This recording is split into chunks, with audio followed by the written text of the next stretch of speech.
Hello and welcome to another episode of me putting Saab turbo engines in things which shouldn't have Saab turbo engines.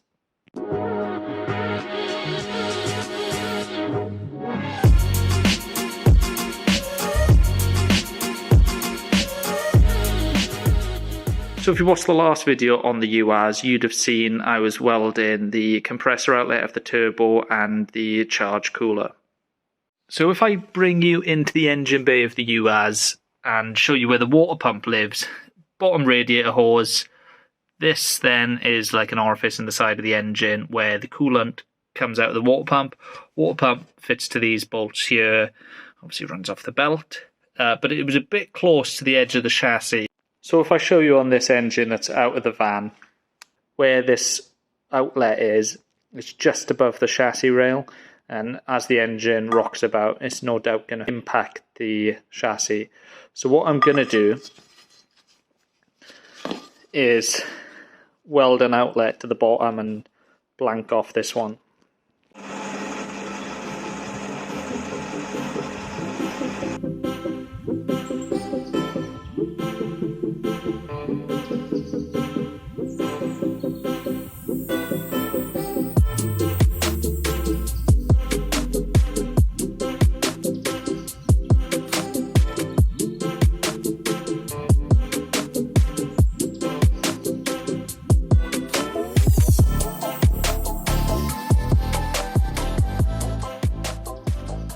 Okay, this is what I've made on the lathe. A little bit of a barbed connection on it.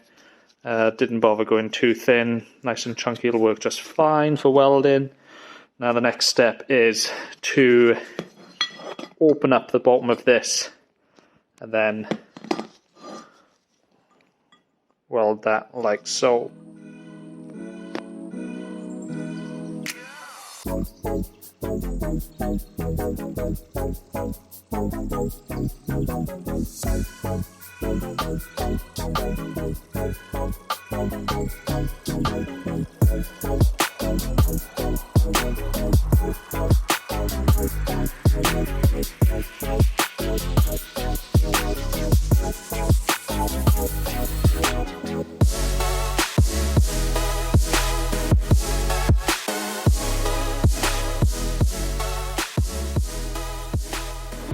Okay, so I'm quite happy with the fit.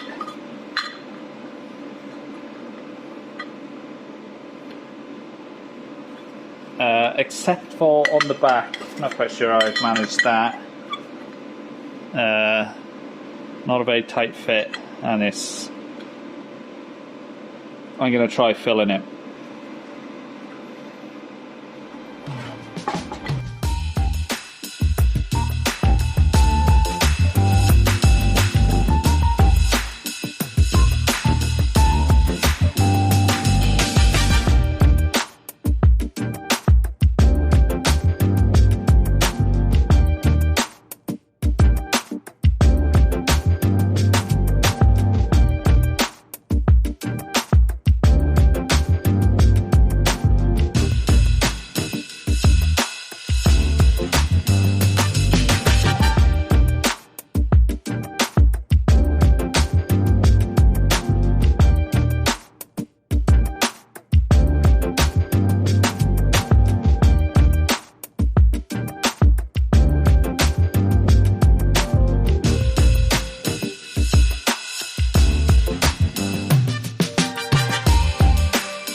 So welding cast aluminium is tricky. I find it very tricky. What happens is that as you go in, basically crap that's in the metal, impurities, bubble up to the top. It's really strange to see, and because I haven't got a welding piece of glass to go over this camera, you can't even see it. But basically, as you start welding, the old cast aluminium starts to bubble up, and you can see all like black bits floating in it, and then it opens up into like pockets. It's a nightmare. So I knew I was going to get some leaks with this setup. Now I've borrowed a compression, like a coolant leak tester off Rob. Now I knew I was going to have trouble trying to force pressure into this because the orifice is a bit tricky to block off. But what I tried is a brake cleaner which will allow me to put a vacuum on. So listen here, this is just water.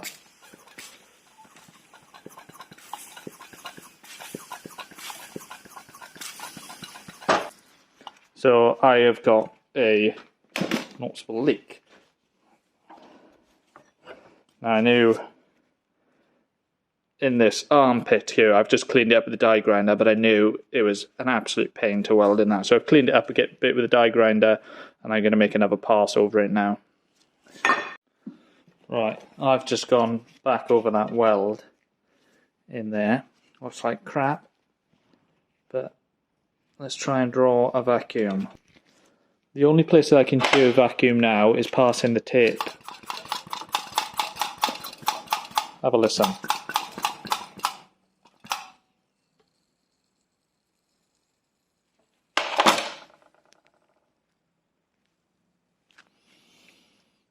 I'm calling that done because it's doing my head in.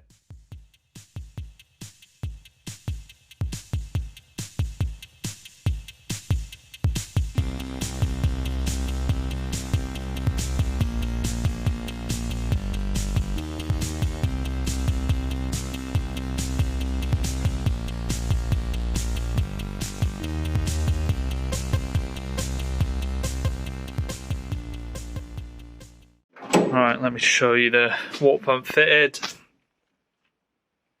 A bit difficult to see from this angle, but it is much better. It comes from the bottom of the radiator down there, underneath the pulley, which there is enough room because the belt actually runs on the top side of the pulley on this, and then into the water pump. And the little pipe coming off the pump, that is the heater return for the front heater, because this thing's got two heaters.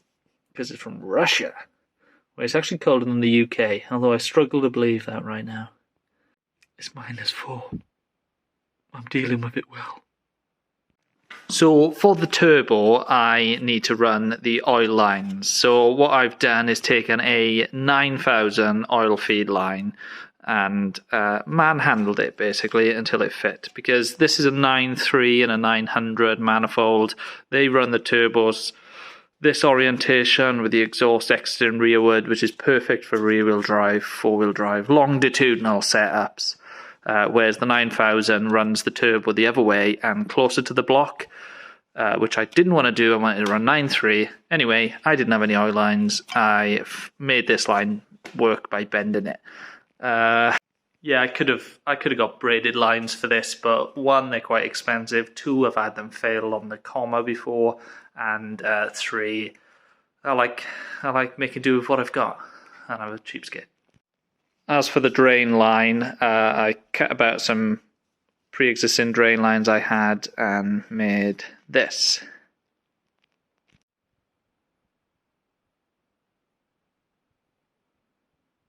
As for the coolant lines which fit in the turbo, I'm probably just not going to run them.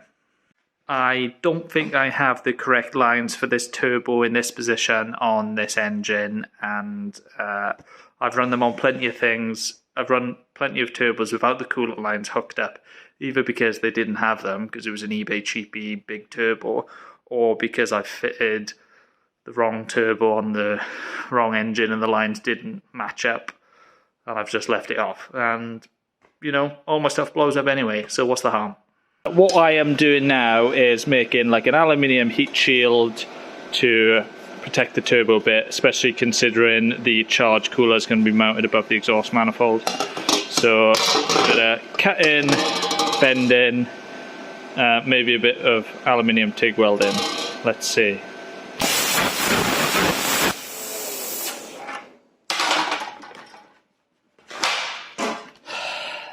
This plasma cutter has been a waste of money.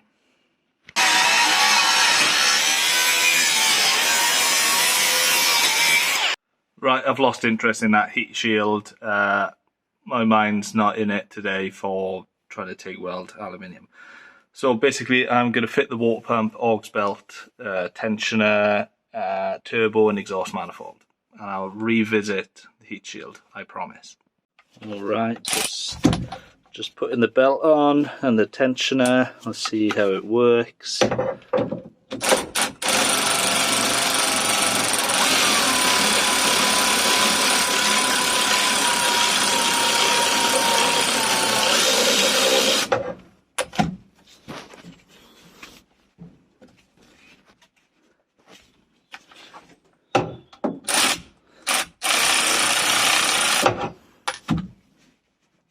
Quite tight. I'll try that first. See how it goes. Right, I couldn't video too much there. It was an absolute pain in the ass. But the turbo's got to go on from underneath, and then the manifold's got to go on from the top. So I basically put the oil drain on the turbo, fitted that into the block. The turbo was held up by that, and then I had to lower the manifold onto the top of it. Absolute pain in the ass. And if I was to ever need to change the turbo, oh, it's going to be fun. Alright, that's the manifold all bolted up and the turbo bolted up with a fresh stud kit. Do you know, I can never remember, right? Where does the washer go in this setup? And also, why do they have these spacers and some of them don't? Answers in the comments. I'm going to call it there on this video. Thanks for watching, and catch me in the next one where I'll be making the exhaust.